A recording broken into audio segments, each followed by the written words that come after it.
Las cartas de Cristo. Carta número 6, segunda parte y última parte. Seguimos donde lo dejamos. Purificar la conciencia.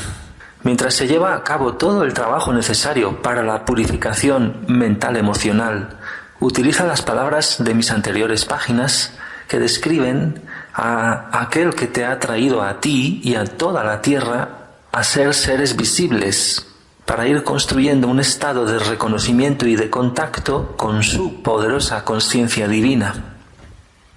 A partir de ese contacto llegará la inspiración y la fuerza para efectuar la purificación más rápidamente. Y según tiene lugar la purificación, experimentarás una nueva felicidad y realización en cada faceta de tu vida. También recibirás instrucciones inspiradas en tu vida diaria, bien sea durante la meditación o como un rayo de luz en la mente cuando estás en paz y pensando en algún asunto rutinario.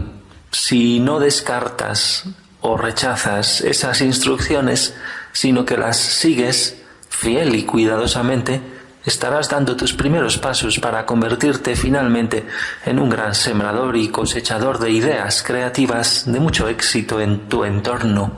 Todo lo que esté conectado contigo florecerá y prosperará. Todo te responderá y te bendecirá con nueva vida. Si te disciplinas para meditar a diario con devoción inalterable, al final sentirás una respuesta e influjo de aquel que te dio el ser, y las palabras que utilices cobrarán nuevo sentido. Las palabras serán imbuidas con la vida universal. Te llenarás de alegría y te regocijarás sumamente, porque entonces reconocerás que el poder es real y está activo en tu mente y en tu vida. Llegarás a contar, y con una confianza cada vez mayor, con el poder que empieza a manifestarse en tus asuntos. Querrás atraer a otros a tu estado bendito de armonía, pues otros se harán conscientes de ello y te preguntarán sobre ello. Y no solo esto, estarás experimentando un nuevo amor fraternal y querrás compartir con otras personas lo que te hace feliz. Nunca podría insistir demasiado en esta verdad, en esta necesidad de meditar, puesto que mucha gente se rinde ante la búsqueda y la autodisciplina de la escucha diaria antes de haber purificado su conciencia del todo, antes de haber llegado a ese estado de purificación interior tan necesario para poder establecer un contacto perfecto con la conciencia universal, la fuente de tu ser.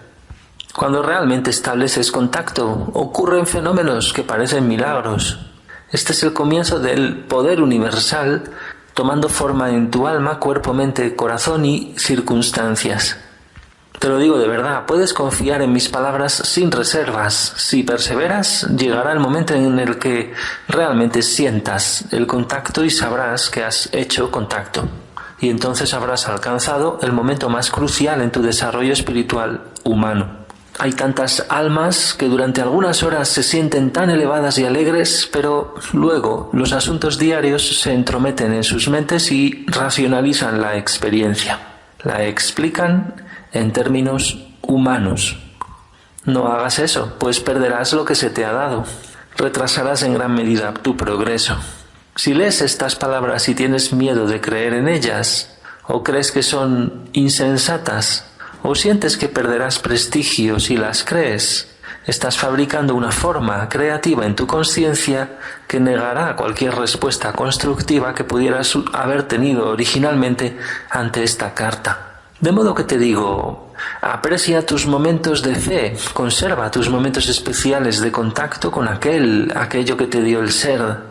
Confía en ellos, sujétalos bien en tu conciencia y, paulatinamente, avanzarás hacia las alturas de la conciencia espiritual, hacia una gran visión interior y regocijo. De nuevo te digo, no te apartes de estas cartas. Nunca podría insistir lo suficiente en la necesidad de pensar en ellas, de recordar lo que dicen, y si no puedes recordarlo, vuelve a leerlas una y otra vez, hasta que hayan quedado absorbidas en tu conciencia. Cuanto más se mediten a diario, más serán clarificadas en tu mente y llegarán a tener cada vez más significado para ti. y al final comprobarás que habrán sido como alimento y bebida, ayudando a elevar tu fortaleza moral y tu determinación para convertir tus condiciones actuales en unas de armonía, amplio crecimiento, prosperidad y paz. Una gran inspiración y una gran alegría serán tuyas cuando llegues a darte cuenta de que la inmensidad de aquel que te dio el ser es un radiante poder de sublime éxtasis más allá de tu capacidad de soñar e imaginar. Es la realidad.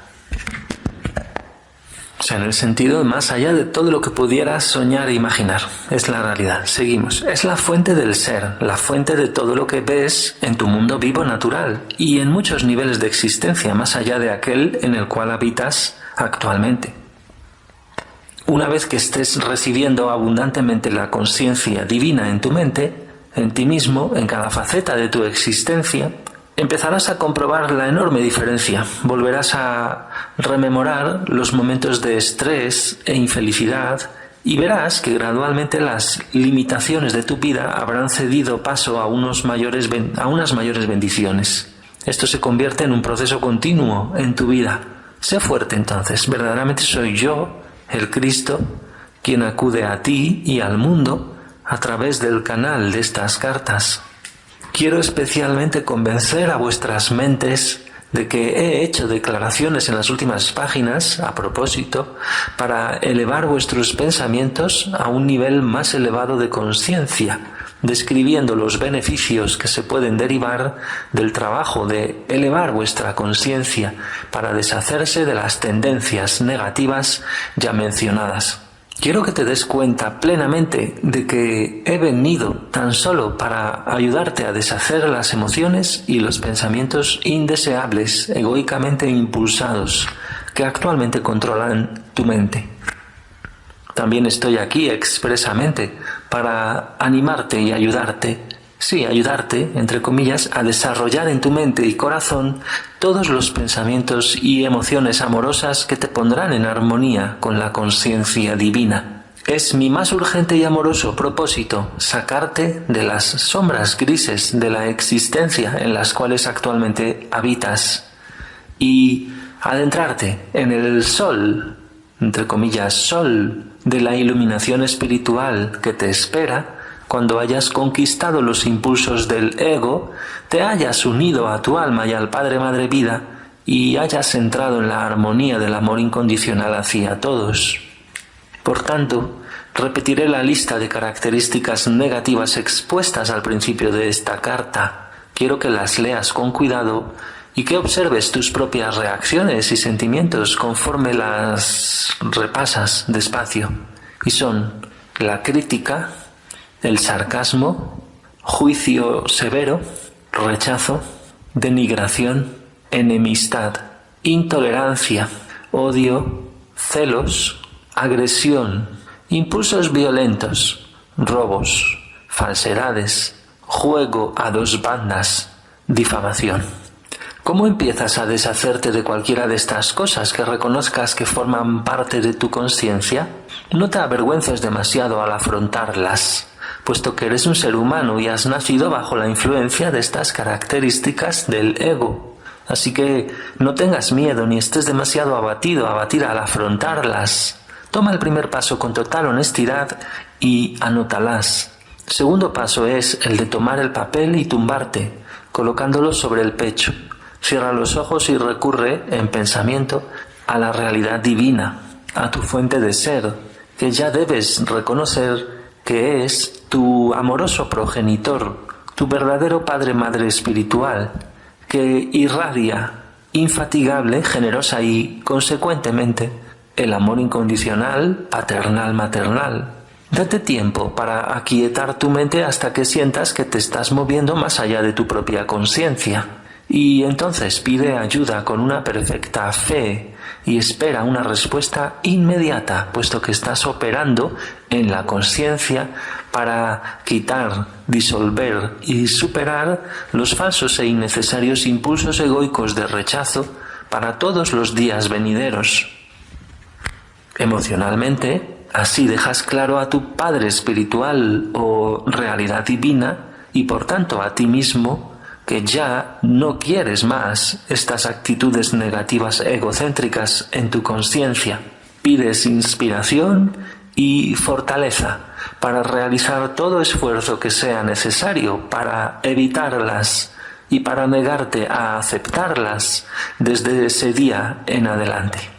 Al hacer esto, estás creando una nueva forma de conciencia que ahora empieza a infiltrarse y a reemplazar tu conciencia actual. Tu intención se vuelve ahora tu realidad. Las anteriores características negativas que están escritas en tu papel y han sido llevadas a tu Padre Espiritual están ahora en el limbo del rechazo de tu conciencia. Este rechazo consciente también es el medio de llevar el poder divino a tu conciencia para que te ayude a fortalecer tu resolución y te recuerde descartar cualquier impulso que pueda surgir a partir de las características rechazadas. Por tanto, como probablemente ves, la rendición o entrega y la meditación han puesto en movimiento una actividad oculta en la conciencia, de la cual serás probablemente inconsciente hasta que más tarde despiertes al hecho de que las características han desaparecido. Sinceramente te encomiendo que lleves el papel con las características a la meditación varias veces. Cada vez que lo haces, atraes a tu propia conciencia otra inyección del poder de la vida de la conciencia Padre-Madre hacia tu propósito de superar y deshacer de tu conciencia las fuerzas y formas indeseadas de conciencia. Cuando hayan sido disueltas, ya no atraerán a tus circunstancias las sombras negativas e infelices que antes te atosigaban. Estarás yendo por una senda más elevada hacia la libertad. Al progresar, llegarás a percibir pequeñas faltas de conciencia en tu mente y corazón, faltas que antes nunca parecían ser erróneas. Y cuando ocurra esto, debes pasar por el mismo procedimiento de anotarlas y llevarlas con toda tu fe a tu Padre Espiritual. Ahora hay una cosa más que debes hacer para completar esta reconstrucción de tu conciencia. En vez de crítica, rechazo, denigración, enemistad, intolerancia, odio, celos, agresión, impulsos violentos, robos, falsedades, juego a dos bandas, difamación, en vez de eso, debes escribir en un papel y en letras doradas, si es posible, para darle así un sentido de belleza y de brillo a los atributos. Escribe las cualidades doradas de la conciencia divina por las cuales deseas dejarte habitar y deseas expresar en el futuro. Para estar en perfecta armonía con tu realidad divina, tu Padre Espiritual, cada atributo estará fundamentado en el amor incondicional y promoverá el bien más elevado para los demás, pues ya no buscarás humillar a los demás con el fin de hacerte sentir más grande a ti y más seguro de ti mismo. Tu conciencia se dirigirá por entero a afirmar a los demás y a reforzar todo lo que haya en tu órbita. Buscarás nutrir, alimentar, enseñar, proteger, mantener y satisfacer las necesidades de otros, y buscarás establecer con amor el orden en las acciones caóticas insensatas. Habiendo escrito tus aspiraciones doradas en un papel, de nuevo túmbate y recurre a tu realidad divina y pide que esos bellos impulsos, la naturaleza de lo divino, puedan extenderse paulatinamente por tu mente y tu corazón y se conviertan en tu propia conciencia. Cuando esto ocurra, tu alma será como un pollito que picotea y picotea hasta romper su cascarón para salir a la maravilla del enorme mundo y reunirse con la madre gallina, que espera con paciencia a que su polluelo se reúna con ella. Así sucede conmigo y con todas las demás almas crísticas. Esperamos, observamos y ayudamos a la gente que anhela averiguar la causa del vacío de su espíritu, que tienen como máximo deseo el trascender las ocupaciones terrenales, cuyas mentes están siendo atraídas a propósitos de vida más elevados y que sueñan con entrar en una perfecta sintonía con sus propias almas y con su fuente divina del ser. Anhelamos amorosamente la existencia de estos caminantes espirituales más de lo que los caminantes mismos puedan imaginar. Esto significa que anhelamos con amor por ti, te anhelamos con amor, que estás leyendo esta carta. Cuando de nuevo estés reunido con tu fuente de ser, habrás alcanzado tus verdaderos propósitos en la tierra. Habrás cumplido tu verdadera misión en la eternidad. Y entonces permites que comience tu vida real. Habrás entrado en el reino del cielo. No te diré qué cualidades escribir para tu nueva conciencia. Estas deben surgir desde tus percepciones actuales más elevadas y mejores. De nuevo, estudia la naturaleza divina de la conciencia divina que percibí tan claramente en el desierto y que te describí en la carta 1. Permite que esta naturaleza divina se vuelva tu propia naturaleza. Quiero que sepas que cuando emprendas este viaje con una verdadera sinceridad, estaré a tu lado en toda eventualidad. Es mi más anhelado deseo que llegues a saber que estoy contigo y que te estoy enviando mi apoyo y mi fuerza en la búsqueda, en tu búsqueda de unificarte con tu divina realidad. Y ahora siguiente apartado, acerca del cristianismo. Ahora estoy a punto de hablarte de asuntos más mundanos y mientras lees las siguientes páginas quiero que revises lo que le está sucediendo a tu estado de ánimo o sentido de bienestar o sensación de bienestar. Este es un ejercicio para reconocer lo que sucede en tu conciencia mientras cambian tus pensamientos y empleas un nuevo conjunto de palabras. Por favor, lee las siguientes páginas con mucho cuidado, profeses o no la doctrina cristiana, aunque tengas una fuerte tentación de saltártelas. Anota tus respuestas, tus ideas, sentimientos y sobre todo cualquier sentimiento cambiante de depresión o de agrado. Toma nota del número de la página en que las palabras empiezan a aligerar tus ánimos y a elevarte a un plano más elevado de paz y de felicidad. Este es un ejercicio muy importante, pues si no lo haces, seguirás leyendo acerca de la conciencia para siempre sin nunca alcanzar una profunda comprensión de cómo ella es la energía básica de tu existencia, de la materia, de tu cuerpo y de tu entorno, de los sucesos de tu vida, de tu estado de ánimo y de tus aspiraciones espirituales. No llegarás a darte cuenta de que la conciencia es la única cosa y el todo en tu existencia y experiencia. La única cosa y lo es todo en tu existencia y experiencia. No llegarás a darte cuenta hasta que no notes cómo las ideas y opiniones pueden elevar o bajar las frecuencias vibratorias de tu conciencia.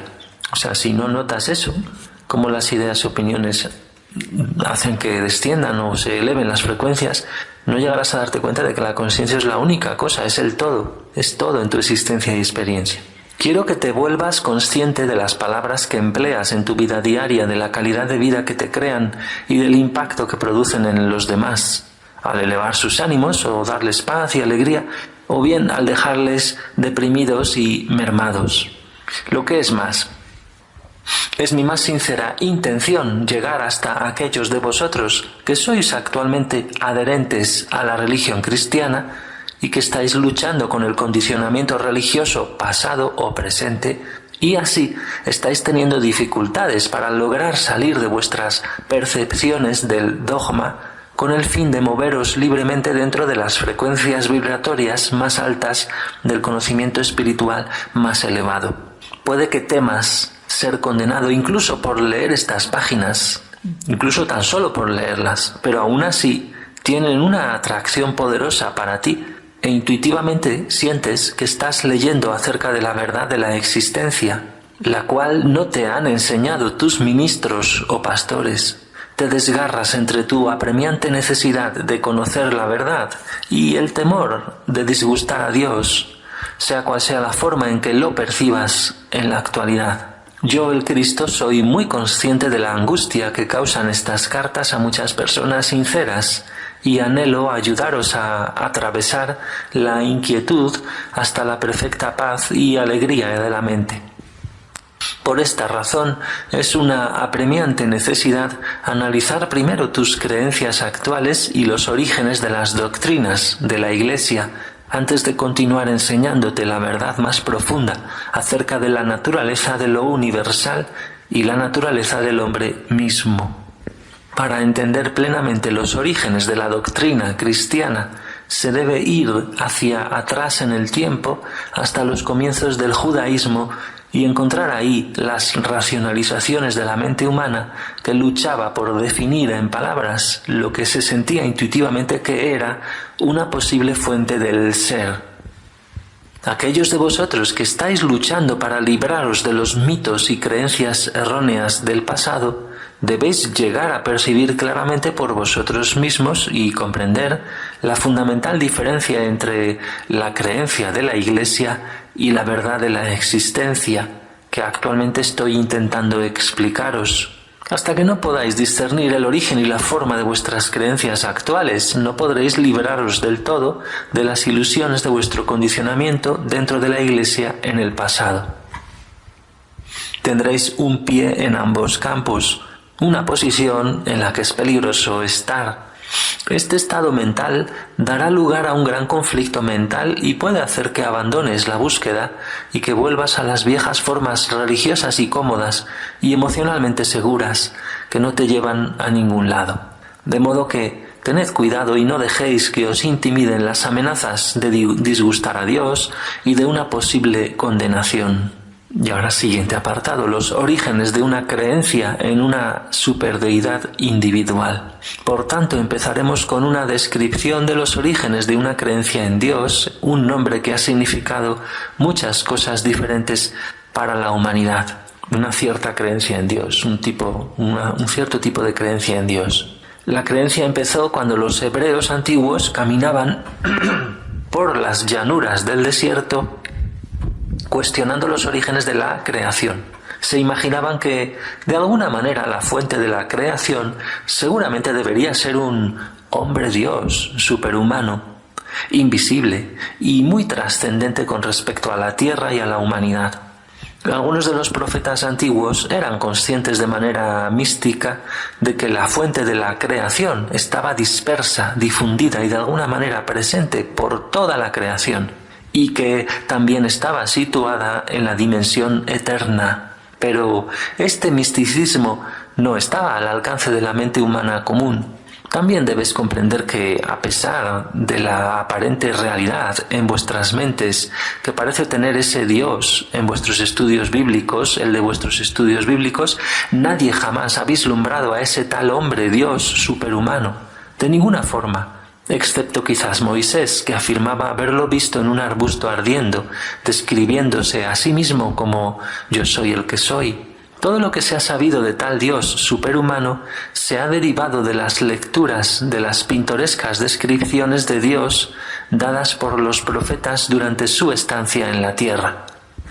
Es indicativo de lo ilusorias que son las creencias religiosas el hecho de que los ministros, los pastores, los sacerdotes se vuelvan solamente a los antiguos, recurran solo a ellos para encontrar su verdad, pues no pueden creer que Dios sea verdaderamente real, eterno e igualmente capaz de hablar a la gente ahora mismo en vuestros días y vuestra época.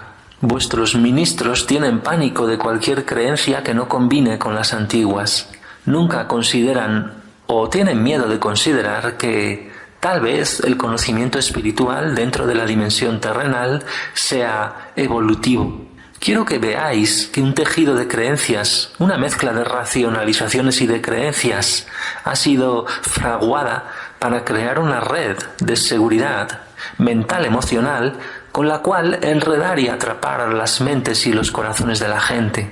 Todo lo que se enseña a la gente en la fe cristiana se basa en la emoción y emana de oídas a partir de las narraciones tempranas de mi vida y de mi muerte en la tierra. Y no obstante se cree con fanatismo.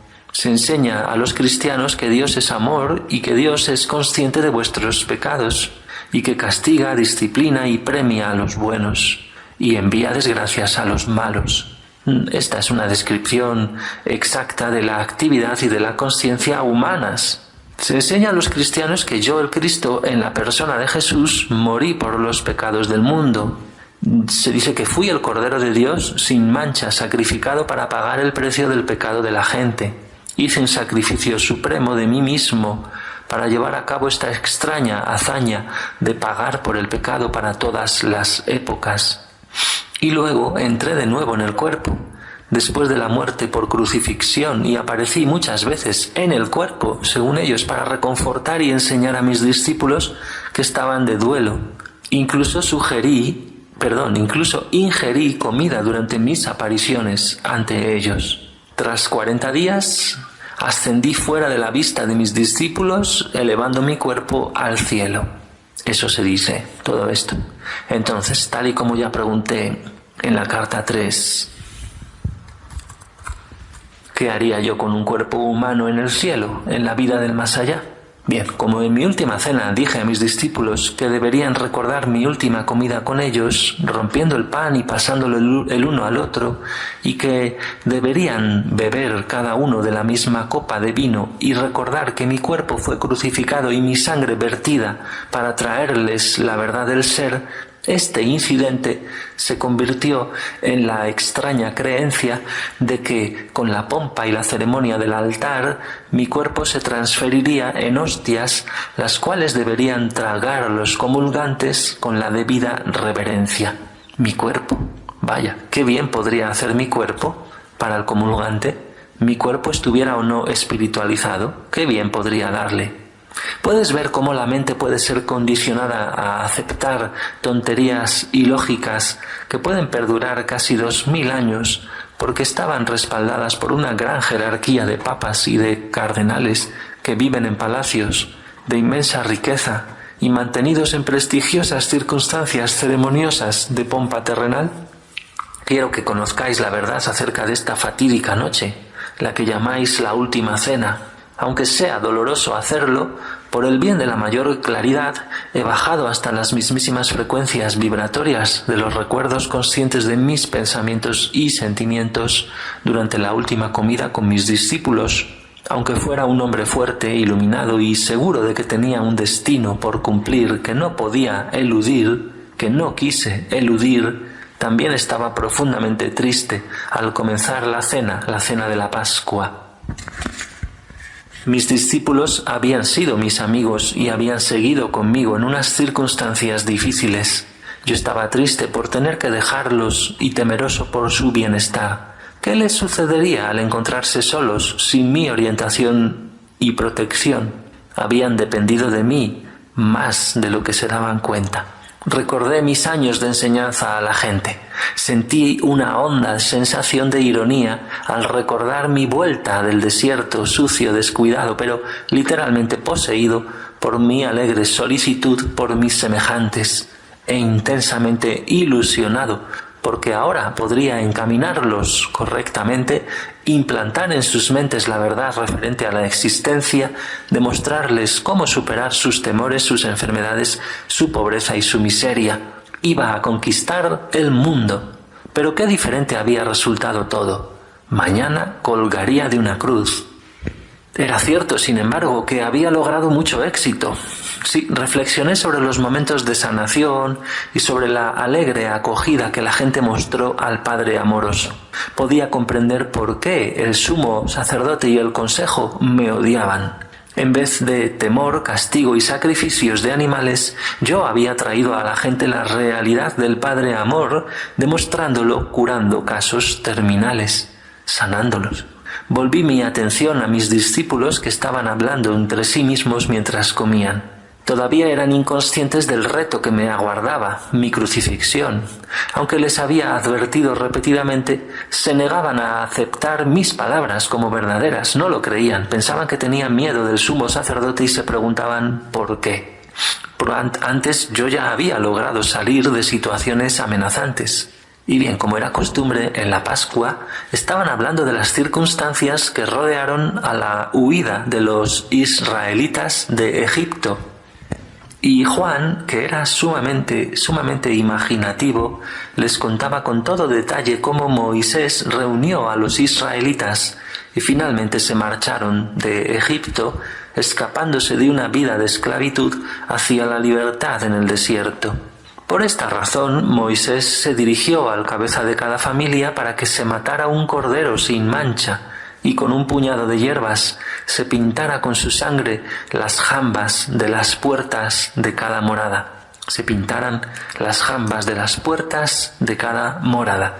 Moisés decía que los ángeles entonces vendrían volando de noche, atravesando Egipto, matando a los primogénitos de todos los egipcios y a su ganado, y dejando solamente a los primogénitos de los israelitas, que se salvarían gracias a esa sangre que habían puesto en las jambas de sus puertas como aviso. Mientras les escuchaba viendo sus sonrisas y asintiendo con la cabeza sobre este maravilloso suceso, maravilloso entre comillas, me daba cuenta angustiado de qué poco habían realmente comprendido de mi descripción del Padre Celestial. Yo escuchaba esas palabras de Juan referentes a sangre, sangre y más sangre, sangre del cordero sin mancha, sangre en las jambas de las puertas, sangre de los niños y del ganado egipcios. Y como siempre me maravillaba ante los siglos de preocupación, de interés judío por la sangre, y recordé brevemente que Abraham estaba incluso dispuesto a sacrificar a su único hijo con la intención de ofrecerlo en sacrificio porque creía que Dios le había dicho que lo hiciera. Luego pensé en los sacrificios diarios de animales en el templo. Para mí, todo el concepto de hacer correr sangre como medio de pagar por el pecado era una auténtica abominación. Pero me quedé callado y no discutí con los hombres. Me daba cuenta de que sus mentes estaban llenas de estas tradiciones tan sólidas y duraderas como la roca. Esta fue nuestra última cena juntos, nuestra última comida, todos juntos en una mesa. Debía ser un momento de paz entre nosotros y una despedida amorosa. Y era doblemente trascendental para mis discípulos, pues la Pascua era un evento muy sagrado en sus mentes judías, y esto lo tendría que aceptar con un espíritu de amor y comprensión. Anteriormente, yo no había celebrado la Pascua, puesto que la tradición me ponía enfermo. Prefería adentrarme en las colinas tranquilamente para meditar, dejando que mis discípulos celebraran la Pascua con sus familias. Debido a mis actitudes en el pasado, no se extrañaron por mi silencio actual. Y ahora, medio acostado, medio sentado, incapaz de relajarme como solía hacer, tenso, crispado, afable y compasivo hacia mis discípulos, pero medio contrariado con ellos, me preguntaba cómo podría dejar a estos seguidores soñolientos y confusos una señal efectiva como recuerdo, algún rito, para volver a traer a sus mentes confusas todo lo que había intentado enseñarles. Quería sacudirlos y sacarlos de su manía por la sangre. Así que mientras escuchaba su conversación acerca de Moisés y sus diversas actividades milagrosas, se me ocurrió que, si tan preocupados estaban por la sangre, entonces les daría sangre con la cual poder recordarme. Así que me incliné sobre la mesa, tomé un pan y lo rompí en varios trozos y dije bastante bruscamente: «Soy como vuestro cordero pascual. Pasadlo, tomad vuestra parte, comed y haced esto en conmemoración mía, que os he traído la única verdad que el mundo haya oído nunca. Que este pan sea símbolo de mi cuerpo que está a punto de ser quebrado en la cruz». Dejaron de hablar y me miraron fijamente. «Vamos, comed», les dije. Y como en un sueño, tranquilamente tomaron el pan y se lo pasaron el uno al otro, masticando un poco. Luego tomé la copa grande de vino y les dije que bebiesen de ella y que se la pasaran entre ellos. «Este vino es símbolo de mi sangre. Vine a daros la verdad acerca de Dios, acerca de la vida, pero he sido rechazado. Mi sangre fluirá para vosotros». Eso les dije. De nuevo en silencio bebieron de la copa pasándosela al siguiente. Sus caras estaban tensas, pero no decían nada. No dijeron nada. Era obvio que todos estaban conmocionados por mis palabras y que no les gustaban. Sabía que se le había dado dinero a Judas para señalarme ante los soldados del sumo sacerdote cuando fuera el momento oportuno. También sabía que la noche de la Pascua iba a ser tal momento. Dije a Judas: «Ve rápido, ve a hacer lo que tienes que hacer». Y Judas me miró durante un largo instante y percibí el dolor y la indecisión en sus ojos. Él estaba dudando, pero mi momento había llegado y quería acabar con ello de una vez. «Ve», le dije con dureza, y Judas se levantó y se marchó. Los discípulos se sorprendieron por mi manera de hablarle y se preguntaron qué iba a hacer. Va al sumo sacerdote para contarle dónde encontrarme. Me van a crucificar, exactamente como os he dicho. Eso les dije. Contemplé entonces las diversas expresiones en sus caras, de duda, susto, terror, con un cierto grado de doloroso cinismo. Y luego hubo una efusión de interrogación resentida. ¿Qué les iba a suceder? Se preguntarían. Habían dejado hogar y familia por mí. Perderían una vida de libertad y seguridad si yo fuese crucificado como un delincuente común.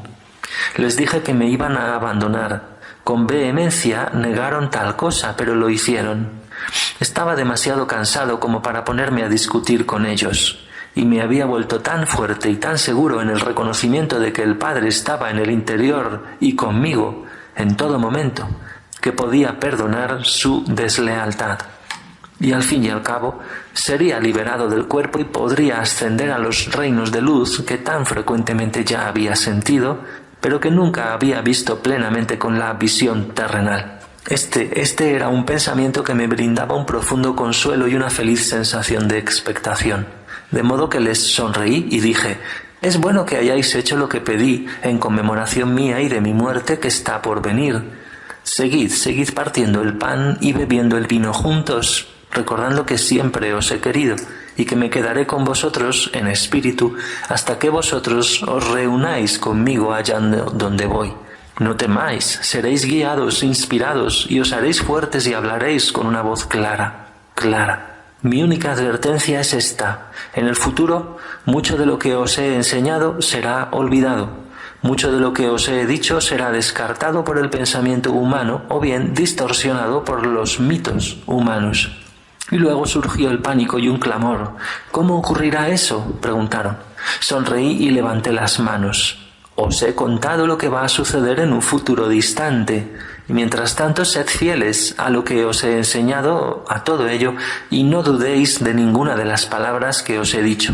Luego llegó la hora de ir al Monte de los Olivos, el lugar donde los soldados del sumo sacerdote me buscarían. Mis discípulos querían hacerme más preguntas, pero yo ya había acabado mi discurso con los hombres.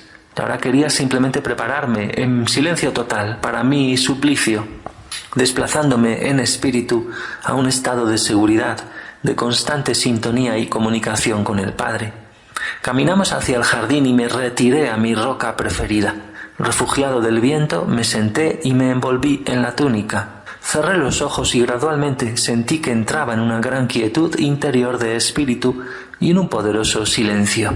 Y luego el poder mismo descendió, me abrazó y poseyó mi mente y mi corazón. Me llenó de tal amor supremo que sabía que estaba siendo apoyado y sostenido en el amor y que podría conservar mi amor hacia todos, pasara lo que pasara.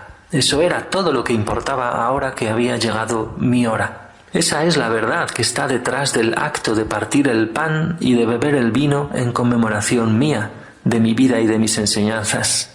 Y, como tú que estás leyendo esta carta ya sabes, todo lo que mi Padre me dio a conocer en mi última noche en la tierra llegó a suceder. Como hablé de Padre, Hijo y Espíritu Santo, la Iglesia decidió en el Concilio de Nicea que debía de haberme referido a 3 personas en una, que debía de estarme refiriendo a eso. Por consiguiente, la gente reza al Padre para pedir beneficios, imploran al Espíritu Santo para que los instruya espiritualmente y rezan al Hijo para que les salve de sus pecados. Puedes comenzar a ver lo terrenal y humanamente concebidas que son estas creencias y ves también lo emocionalmente basadas que están a causa del sentimentalismo y de la promesa de un viaje gratuito al cielo tras los talones del Salvador. A causa de eso, las creencias han llegado a ser una estructura religiosa humanamente concebida para consagrar un imperio de la Iglesia dentro de los imperios terrenales. Roma, Austria, España han sido la excusa de tortura sistemática, de muerte en la hoguera y ejecución de los disidentes. Han inspirado guerras entre naciones, pero la percepción espiritual y la creatividad que surge de algunas de las creencias también han contribuido mucho a la existencia en los pasados 2 milenios. Estas creencias han sido los motivos para la construcción de catedrales e iglesias, monasterios y conventos, dando un propósito estable a las personas, dando la capacidad de expresar sus dotes artísticas y ha dado trabajo a los de menos talento. Las creencias también han dirigido a la consciencia de millones de personas hacia reinos más elevados de amor y de pensamiento hermosos. Incluso han sido el ímpetu que hay detrás del misticismo y la iluminación cuando las almas espirituales han llegado a ver la realidad previamente ocultada por sus creencias. Bueno, esta última frase quizás habría que retocarla, pero se entiende la idea general. Seguimos. Mientras esto ha estado sucediendo, las creencias también han creado las condiciones para el desarrollo de niveles de superioridad religiosa y un esplendor y una riqueza incalculables. Estas cosas son barreras de impulsos egoicos humanamente concebidas y creadas, y por tanto, desde un punto de vista espiritual, son totalmente falsas. Y ahora, siguiente apartado, la verdad sobre el pecado. También debe comprenderse que a través de los siglos la gente percibía que ciertas facetas del comportamiento humano eran perjudiciales para el bienestar de los demás. Así que eran testigos de asesinatos, robos de mujeres y de posesiones, que causaban mucho dolor y pena en la comunidad, haciendo la vida difícil y a veces intolerable. Se razonaba que era lógico que este comportamiento fuera algo contrario a la voluntad de lo que se denominaba Dios, y dieron entonces a este comportamiento el nombre de pecado y se lo denominó maldad.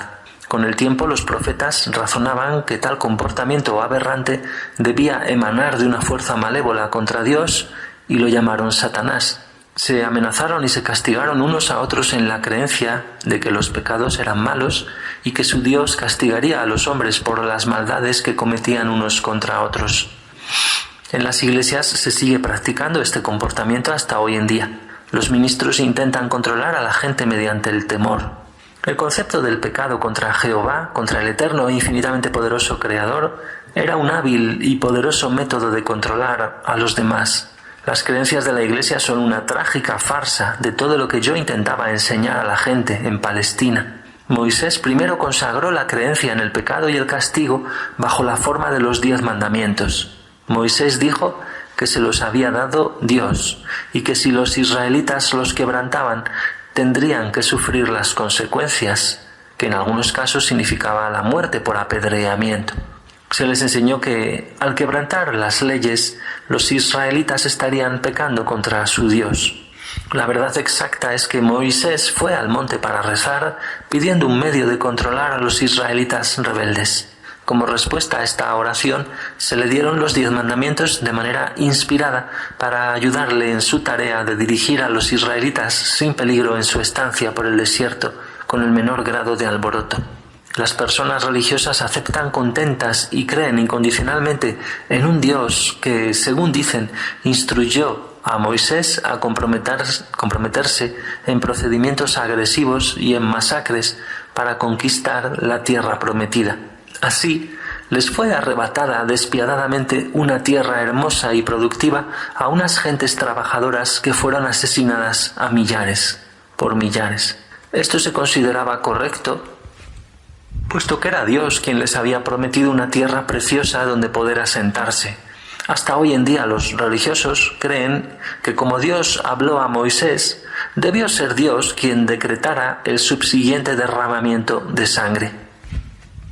Hay muchas descripciones horrendas similares de guerra, de derramamiento de sangre en vuestra Biblia y que se consideran lícitas, justas y correctas porque se creía que Dios les había ordenado ir a la guerra contra los gentiles.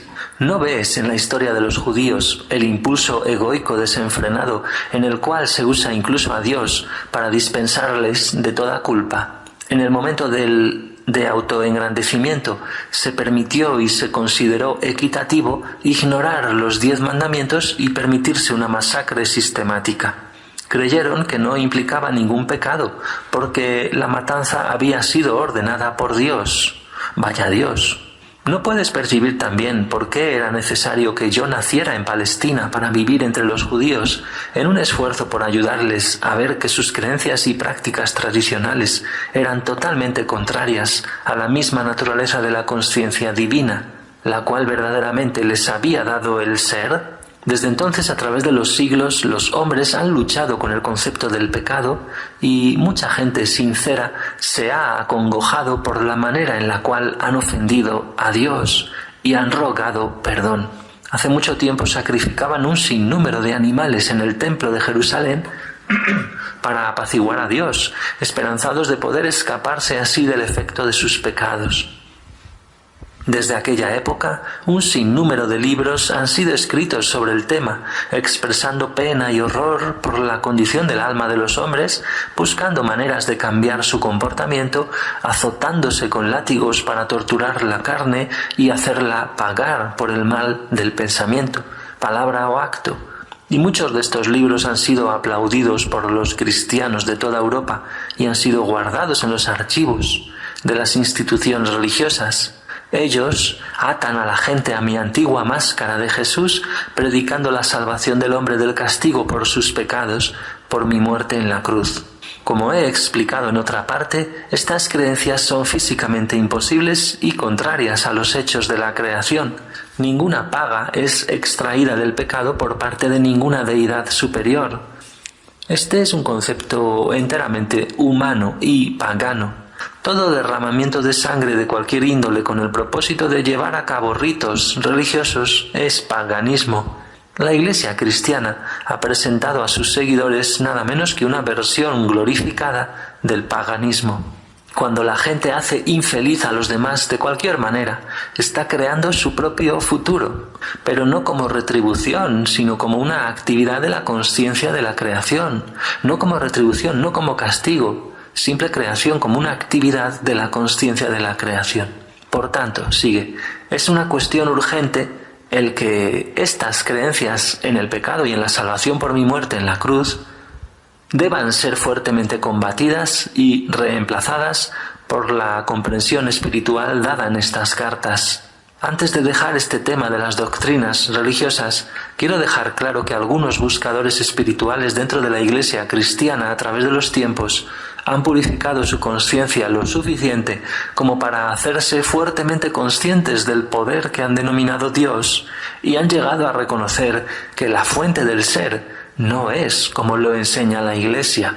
Pero tan solo unos pocos han llegado a estar lo suficientemente espiritualmente evolucionados como para poder moverse más allá de los parámetros de las creencias religiosas y sentir el pleno influjo del poder, puesto que la gran mayoría de la gente puede tan solo concebir la verdad dentro de una terminología terrenal. Yo, el Cristo, tengo que deciros que hasta este momento ninguno de todos los santos ha ni siquiera vislumbrado la realidad de la creación y la verdad que está detrás del comportamiento humano, tal y como os lo estoy presentando ahora. Ha llegado sin duda la hora de que debáis conocer la verdad en lo concerniente al pecado y al comportamiento humano, y a lo que en la actualidad la gente está haciendo al mundo y se está haciendo a sí misma, a condición de que hayáis abandonado completamente los antiguos mitos de la doctrina religiosa, y de que estéis actualmente entusiasmados, receptivos y con el corazón plenamente abierto de buena gana a las realidades de la existencia. Si no estás de ninguna de estas maneras, entonces lo que te tengo que decir no tendrá ningún sentido para ti. Créeme, no se pueden mezclar tus viejas creencias religiosas con la verdad de la existencia. Si intentas hacerlo, puedes estar seguro de que no estarás viendo la verdad, sino tu propia adaptación de lo que crees que has adquirido con estas páginas.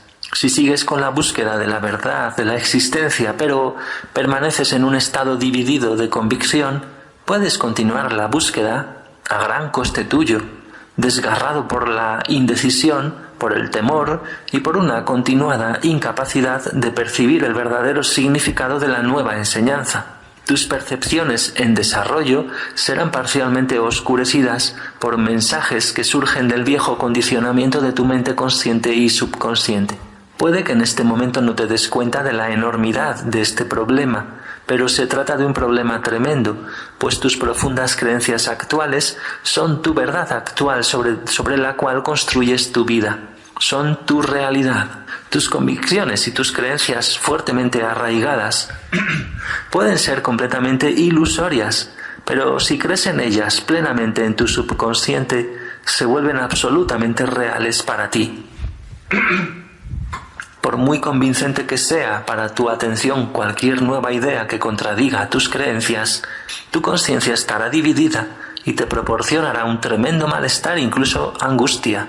Recuerda que tu conciencia es el tejido a partir del cual elaboras tu vida.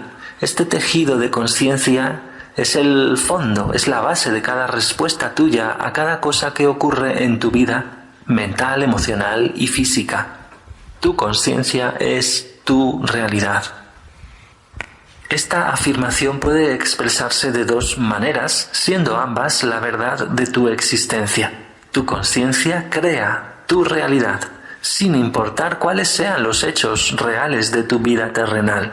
Cuando la gente creía que la Tierra era plana, tenía miedo de aventurarse demasiado lejos en el océano, no fuera a ser que el barco se cayera por el borde. La gente que creía en eso vivía según aquella creencia, tierra plana. Pero cuando Galileo dijo que la Tierra era redonda, se le consideró un hereje, pero su percepción permitió que los marineros adquiriesen una nueva visión de la Tierra y emprendiesen viajes para descubrir qué había al otro lado del océano. Se requirió un cambio de creencia para hacer esto posible. Tú estás en una situación similar al respecto de estas cartas. Aquellos que las descartan y las ridiculizan son como las personas que creían en una tierra plana y que tenían miedo de caerse si navegaban demasiado lejos hacia el oeste o el este desde su entorno conocido. Sus horizontes estaban seriamente limitados por sus creencias falsas. Así son los horizontes de aquellos que creen que el mundo es sólido. También están severamente restringidos. Día tras día se lamentan y se afligen por las desgracias que han caído sobre el mundo, creyendo que no existe ninguna escapatoria. Pero las personas que puedan captar y recibir la verdad de la conciencia que actualmente estoy presentando al mundo, serán como aquellos que percibían que el viaje por los océanos podría llevarse a cabo sin límites en todas direcciones, a condición de que tuvieran la voluntad de emprender tal viaje. Por tanto, tu estado de conciencia es el factor más importante de tu vida y no tus relaciones, tus posesiones o tu posición en la vida. Atiende a tu conciencia y de ello se seguirán todas las bendiciones en todos los aspectos de tu vida. Mediante tu conciencia te alimentas con amor, armonía, alegría y belleza interior, incluso en los callejones de un barrio bajo. Con una conciencia así, verás que te desplazas desde las calles de ese barrio quizás a un entorno más acorde con tu ser interior, más acorde a tu ser interior. Así te sales de las circunstancias desagradables. De lo anteriormente mencionado, deberías poder entender ya que solo tú creas la calidad de tu mundo interior, aunque te encuentres exteriormente en la cárcel o al mando de un acorazado. Y tú puedes dar realce a tu entorno al irradiarlo con la fuerza de la vida que anima tu pensamiento. Y repito, tu conciencia es tu realidad, y no tu marido, ni esposa, o hijos, ni hogar, ni jardín, ni posesiones, ni títulos, ni lugar de trabajo, ni amigos. Pues sea cual sea el lugar que ocupan tu gente y tus posesiones en tu conciencia, sea un lugar bueno o malo, este lugar es tan solo tu percepción personal de ellos. La realidad de estas personas no es algo conocido realmente por nadie. Nadie tiene acceso a la bondad innata oculta en un carácter aparentemente negativo. Y a la inversa, nadie puede sospechar de los impulsos y los deseos ocultos que hay tras un ser humano aparentemente bueno. Tu vida externa solamente choca con tu conciencia. No crea, no puede crear o determinar tus respuestas conscientes. Tú eres el creador de tus respuestas. Tu clase de creación depende enteramente de tus profundas percepciones y creencias más profundas respecto a la existencia. Y lo que es más, en cualquier momento puedes elegir desmantelar paulatinamente tu mundo interior de antes, a fin de crear un reino interior más armonioso, de amor creciente, de vitalidad y de alegría, aunque tus objetos externos, las personas, las posesiones, sigan siendo los mismos. El poder espiritual del tejido de tu conciencia irradiará hacia afuera y será absorbido por la gente, las plantas, los ladrillos, el cemento de tus inmediaciones cercanas. Habrá cambios seguros y mejoras en todo lo que esté dentro de tu órbita. Es tu destino en esta vida y en vidas futuras llegar a esta plena y completa constatación y realización. Y cuando así lo hagas, pondrás tu pie en el camino de la automaestría, del autodominio, y luego avanzarás gradualmente para convertirte en un verdadero maestro de tu mundo de conciencia humana, interpenetrado, entre comillas, interpenetrado y asistido por la conciencia divina. O sea, impregnado, interpenetrado y asistido por la conciencia divina. Yo, el Cristo, te encomiendo pues esta carta. Te he puesto en pleno conocimiento de algunos de los hechos importantes de la creación, que te permitirán trascender el ego, el guardián de tu individualidad, y volver a la universalidad del ser del cual realmente procedes. Tienes en tus manos el medio con el cual puedes entrar en el amor incondicional, la alegría y la realización personal. Recuerda que he dicho que anhelo el progreso espiritual del caminante. Mientras vais por el camino que os he trazado, habrá momentos donde confirmaréis que de veras estoy con vosotros en vuestro caminar. Los percibirás. Conserva tu fe en ellos, en esos momentos. Yo en todo momento te sostengo en el amor divino, pues yo soy amor divino en acción. Cree en esto y encuentra el descanso en mi conciencia que te envuelve. Y hasta aquí la carta 6.